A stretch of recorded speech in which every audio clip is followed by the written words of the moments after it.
On this episode, we dive into the question of whether or not Thailand's middle way approach to diplomacy is a good strategy. So if you're interested in how a middle power such as Thailand should or should not position themselves on the world stage, you'll dig this episode of the Bangkok Podcast.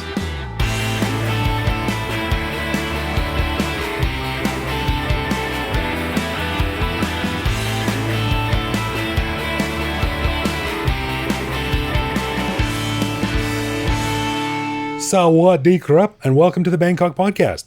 My name is Greg Jorgensen, a Canadian who came to Thailand in 2001 to start my documentary called I'm Going to Spend the Next 20 Years Figuring Thailand Out, and I'm just about ready to start editing.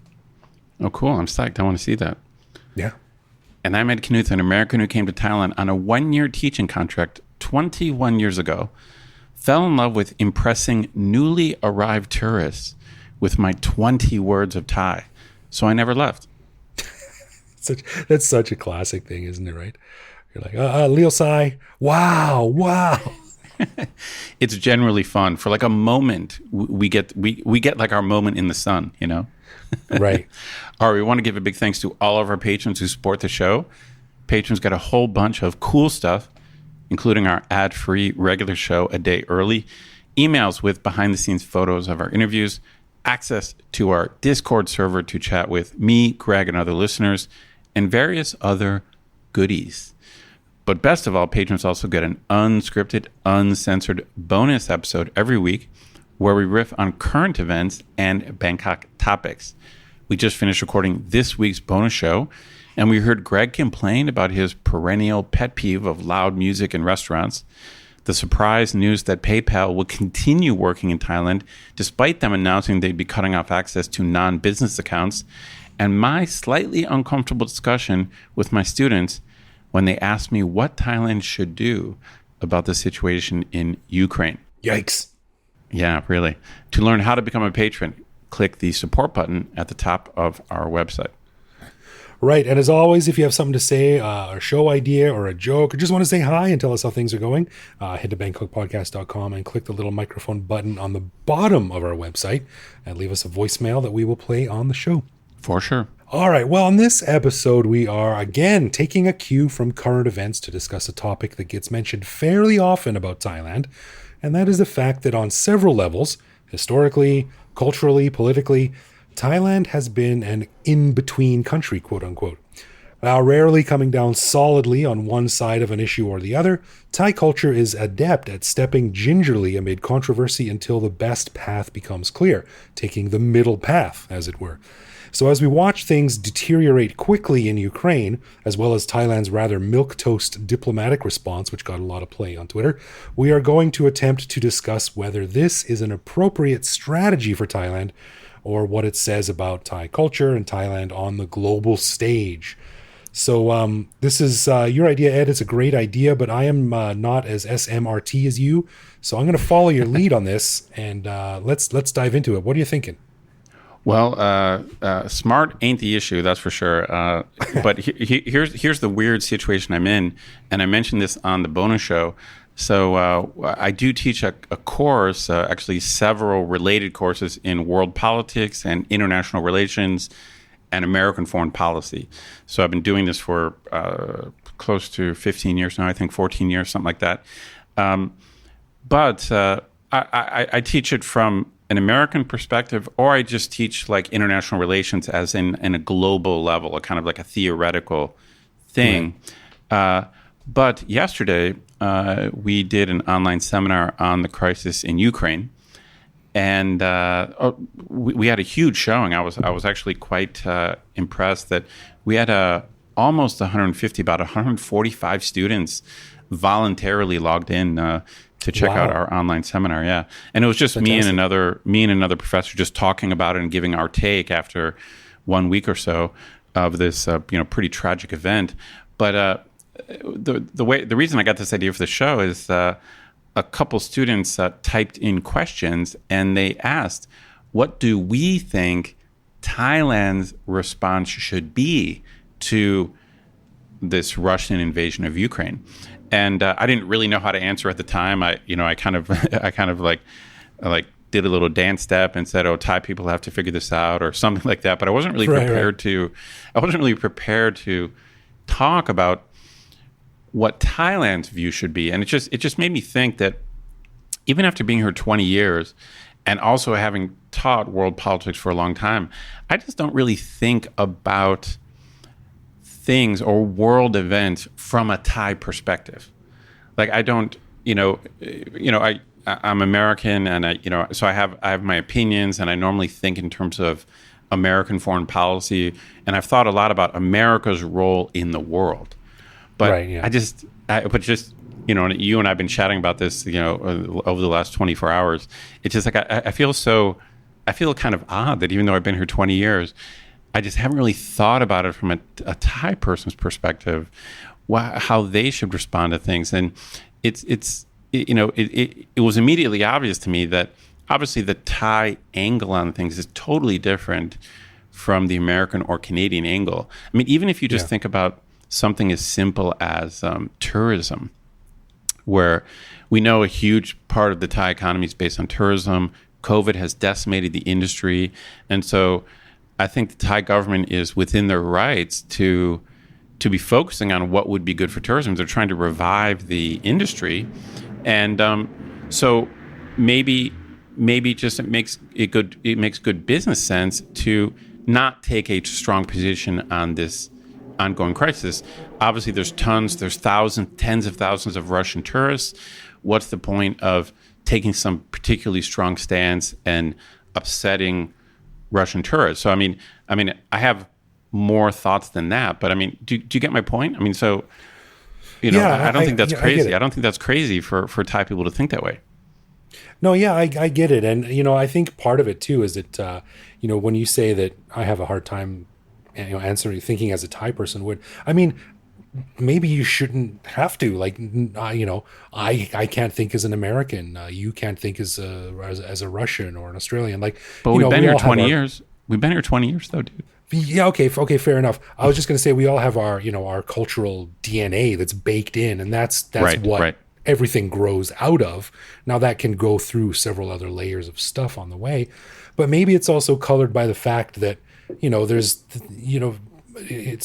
lots of historical precedent recently and further back in history where the noisy farang has gotten snapped back pretty quickly in public. Right.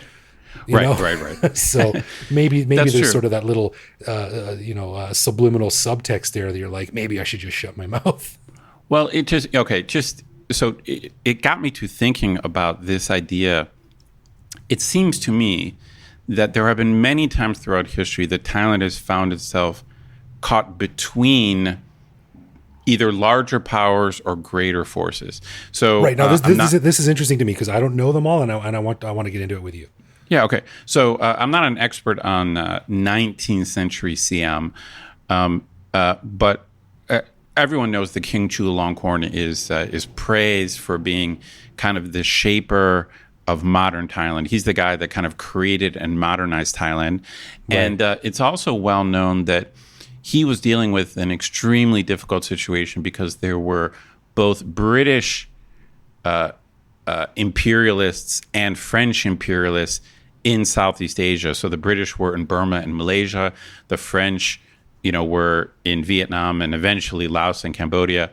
And again, I'm not an expert on this, but I think the kind of the simple take on King Chulalongkorn is that he was this masterful diplomat who was the king of an undeveloped country who could not fight a war against either France or Britain. Because he would have been destroyed. Right. But he knew that France and Britain were rivals with each other. And so the classic take is that through his kind of clever maneuverings, he kept Siam from ever being a colony of either country.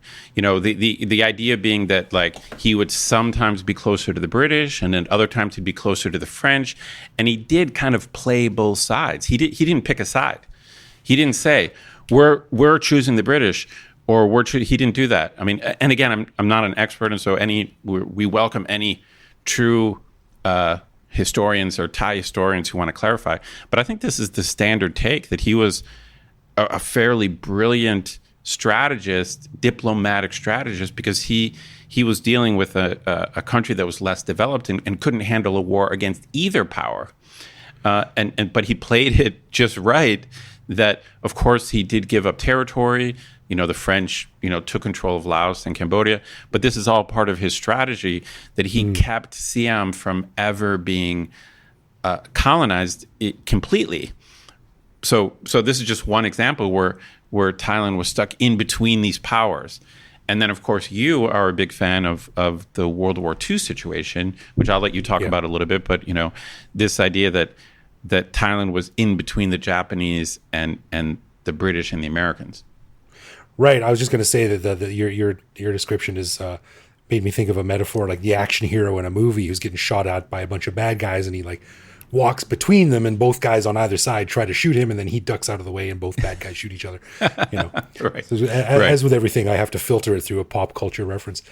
But right. I think probably the most talked about example of this in Thailand's history was in World War II, when Japan, the Japanese Empire, was really, really strong at the beginning, and they were expanding fast and powerfully, and they were in Thailand, and they started bombing stuff, and there was now, correct me if I'm wrong, but there was Japan and Germany, and Thailand was like, yeah, we're throwing our hat in with Japan and Germany, with the Axis, because they seem to be to have a really strong hand right now, and it seems like things are going to go well.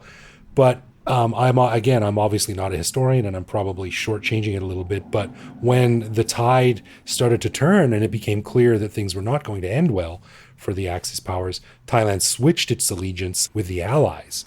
Was that roughly what happened? I think that's partly correct. First off, in World War II, famously kind of the Thai government, and I think Thai people were kind of split.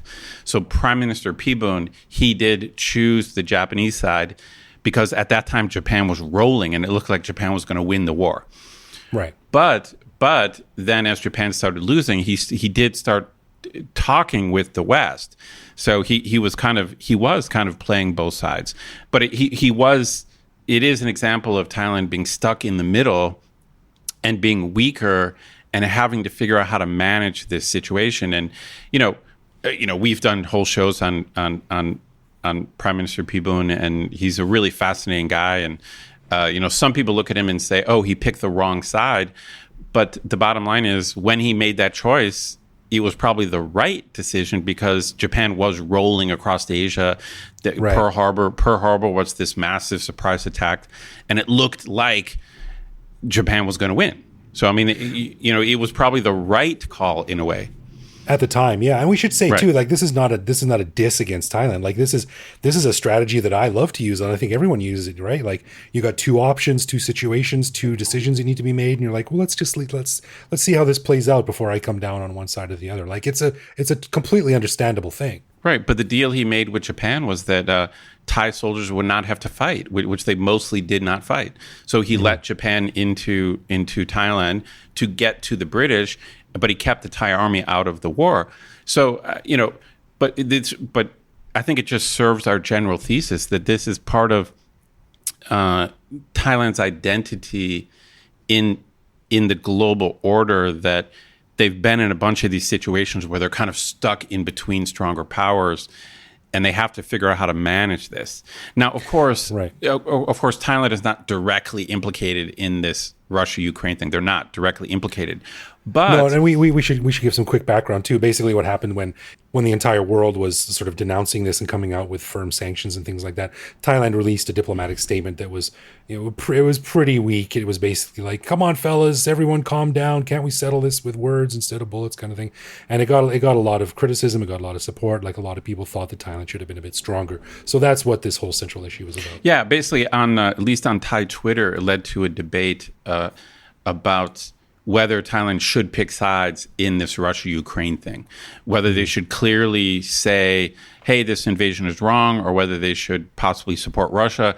It led to a debate, and without naming names, it was kind of an interesting split, because a prominent Thai democracy activist actually said, hey, Thailand should remain neutral in this crisis. And that led to this debate where in general, a lot of Thai democracy activists were saying, hey, we need to support Ukraine in this situation because Ukraine is trying to become a democracy. So if we want to be a real democracy, we need to support democracies around the world.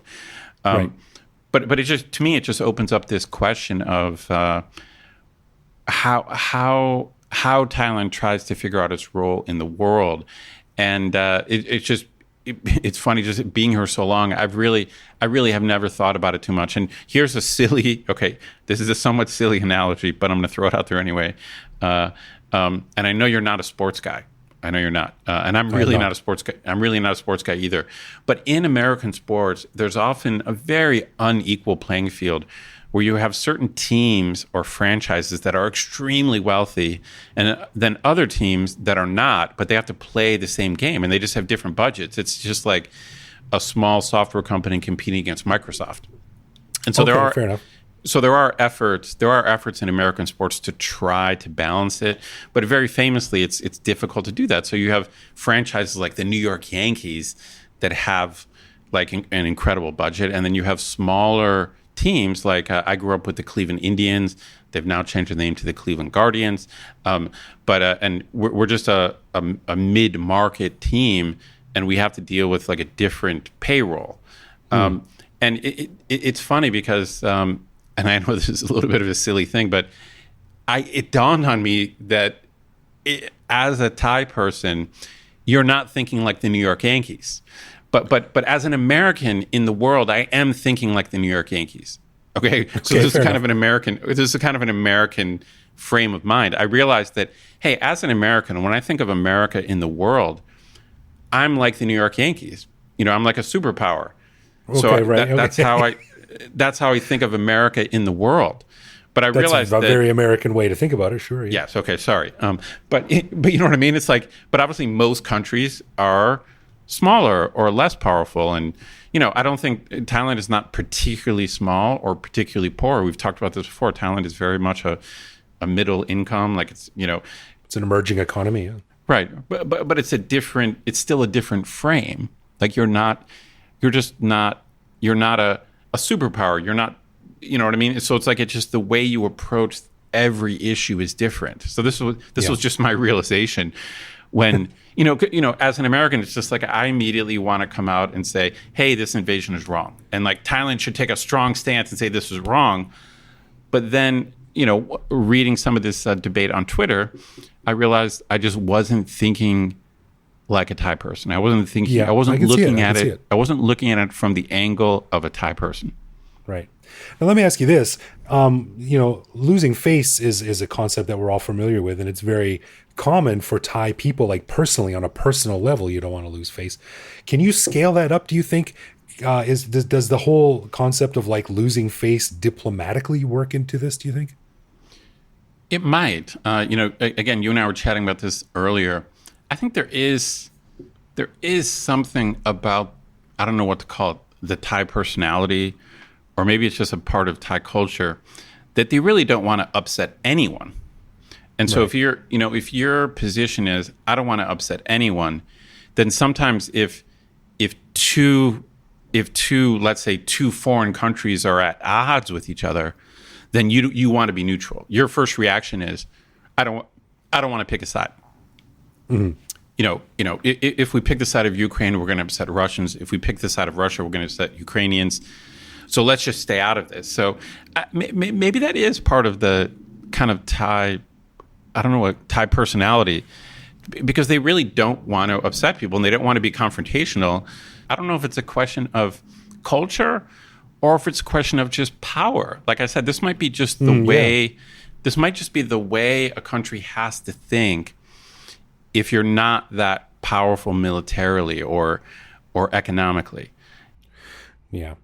It does raise an interesting issue for me, which I've never really thought about. When Thailand is, Thailand's a pretty major player on the world stage. It's one of the, it's a very healthy economy. It's one of the world's top tourism destinations. Like it's known and it's got a presence, and it's I wouldn't say a heavyweight, but it's a middleweight. I don't think for sure. In saying that. For sure, yeah.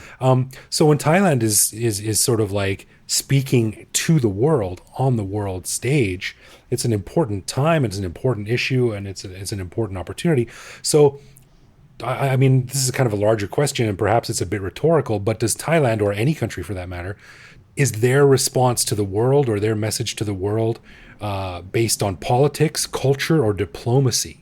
Or all three, right? Like, No, it's a great question. In the Cold War, in general, the two sides tried to push countries to pick a side. This is a classic thing when you're in a fight. You want to know people who are on your side or not. And there's there's kind of like when shit is going down, when shit gets real, you're like, you're either with me or against me. And so this is how the U.S. and the Soviet Union were. But a whole bunch of countries.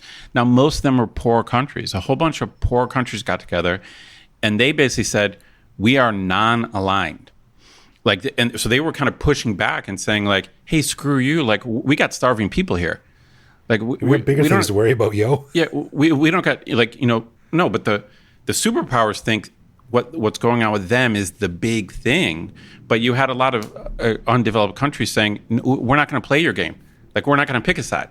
Like, we're the non-aligned. And so there was actually a group of countries that said, we're not picking a side.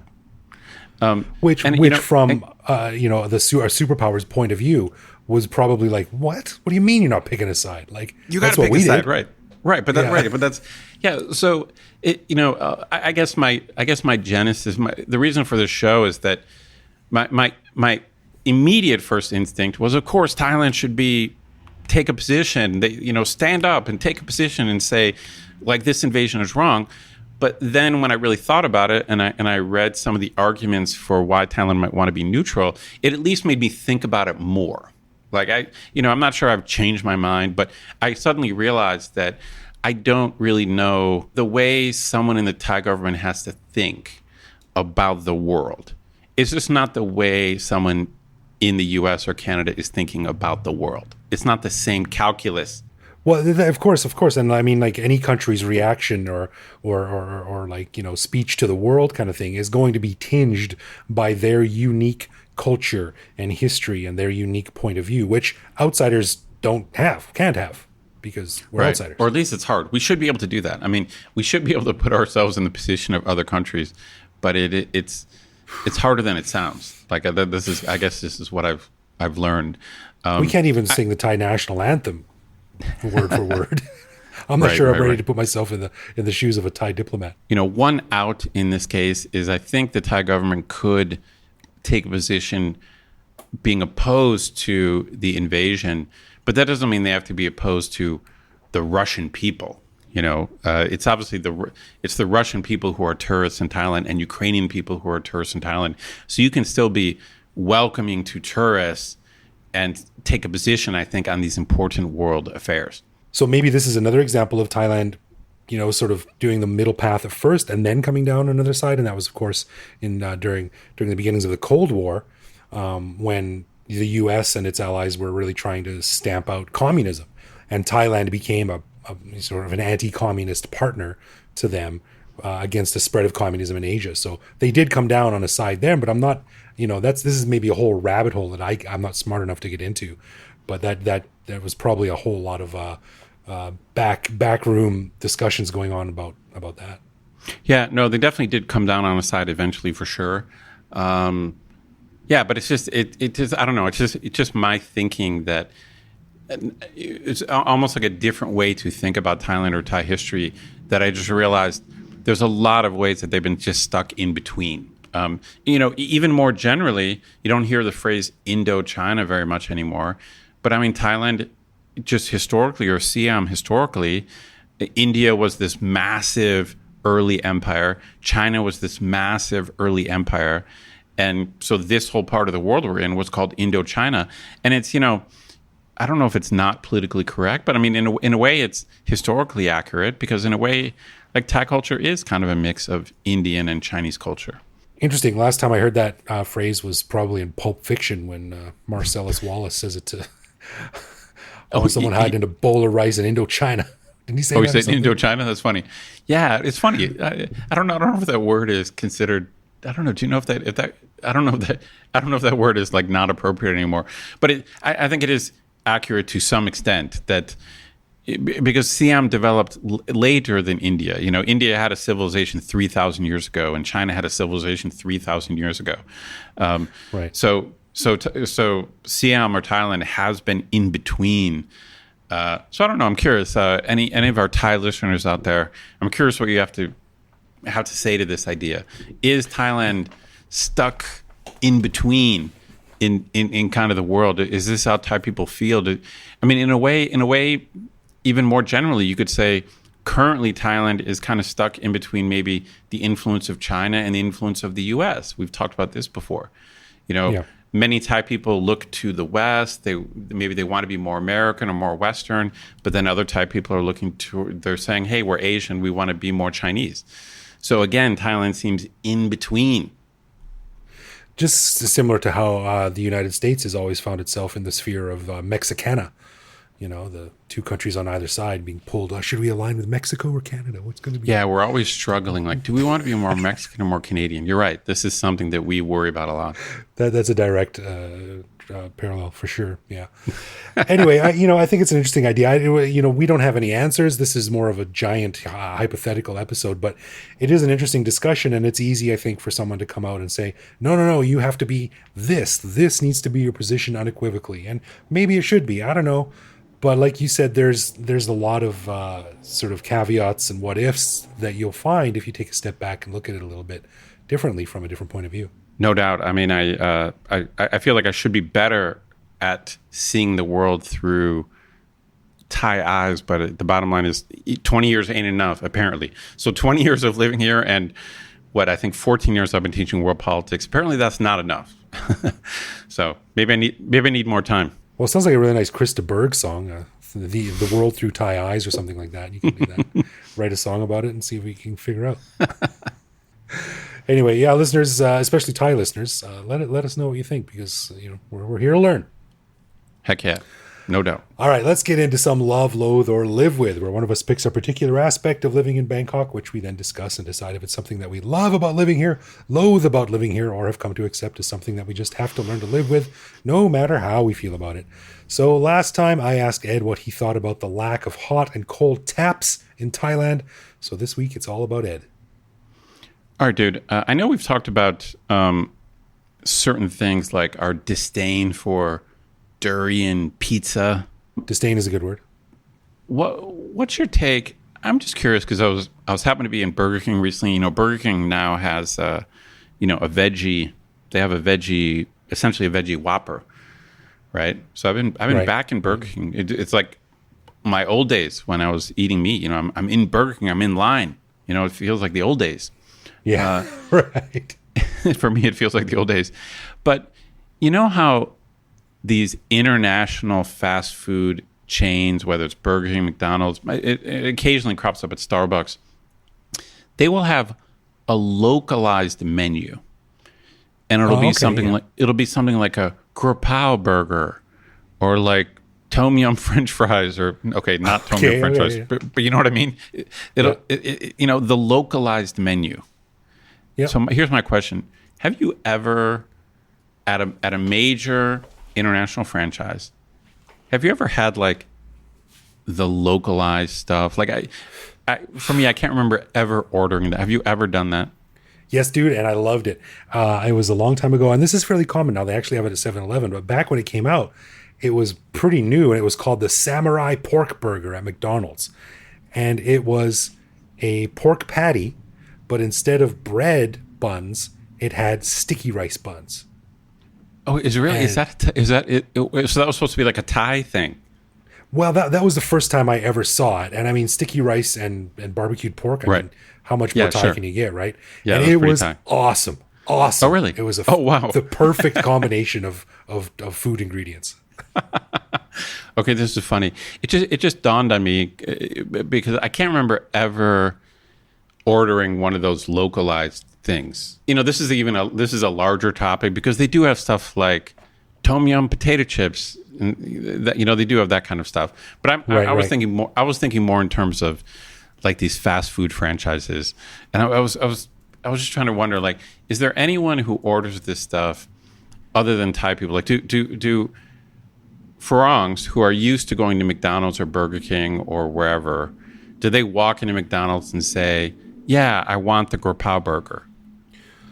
Maybe. I'll tell you what is also awesome is the lap guy at KFC. Oh, really? The minced spicy chicken. Dude, is real good. Yeah. All right. Okay. So apparently you are into the localized. You're into the. I'm all about it, man. I can't say I hate it, but I would say I'm totally indifferent to it, and I just basically ignore it. Well, I mean, I'm going to draw the line at like the sundae, the ice cream sundae at McDonald's with flossed pork in it. No. You can't be serious. Yeah, like pork floss, and then there's corn. There's like the ice cream with corn on it, which is also in Thailand. So there is a limit, but the pork burger and lap guy is awesome.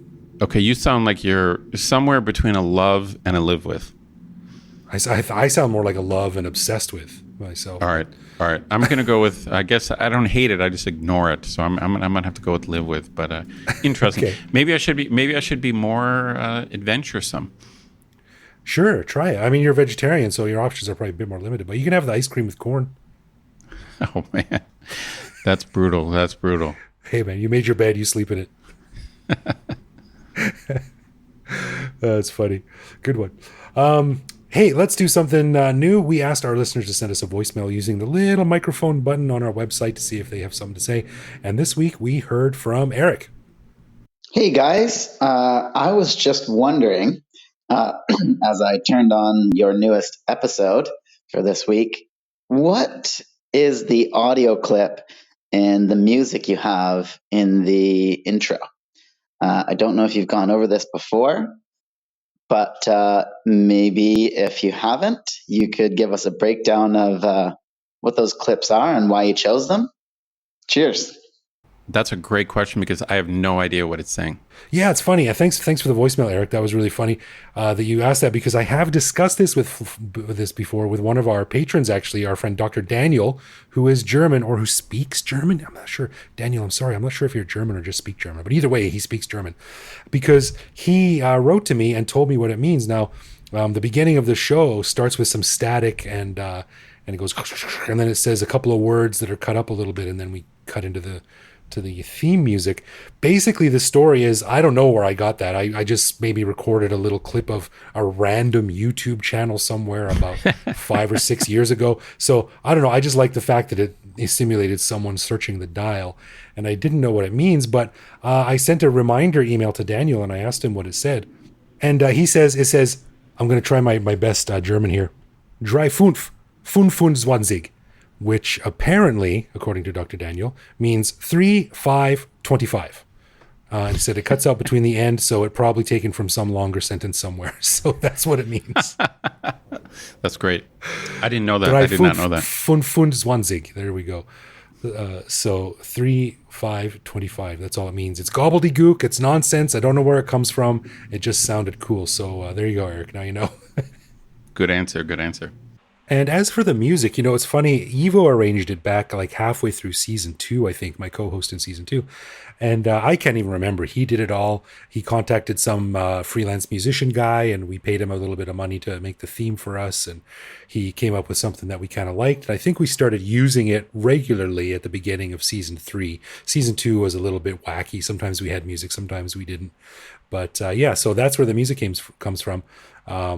And since we're talking about music, hey, why not just listen to the original theme from the original season 1 of the podcast?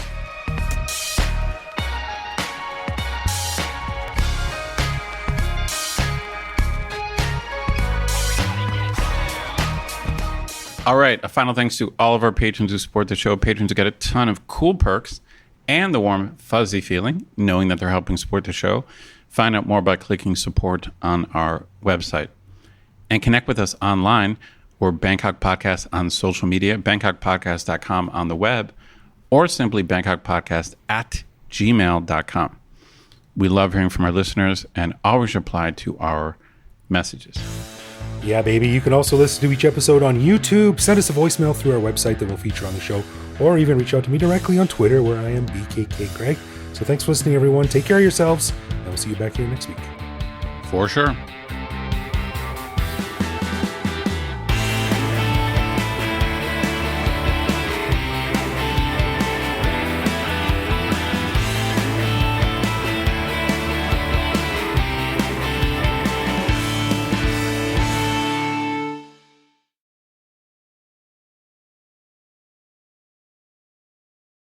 Now, rarely coming down solidly on one side of an issue or the other out of the gate, Thai culture is adept at stepping gingerly amid controversy until a clear path becomes clear.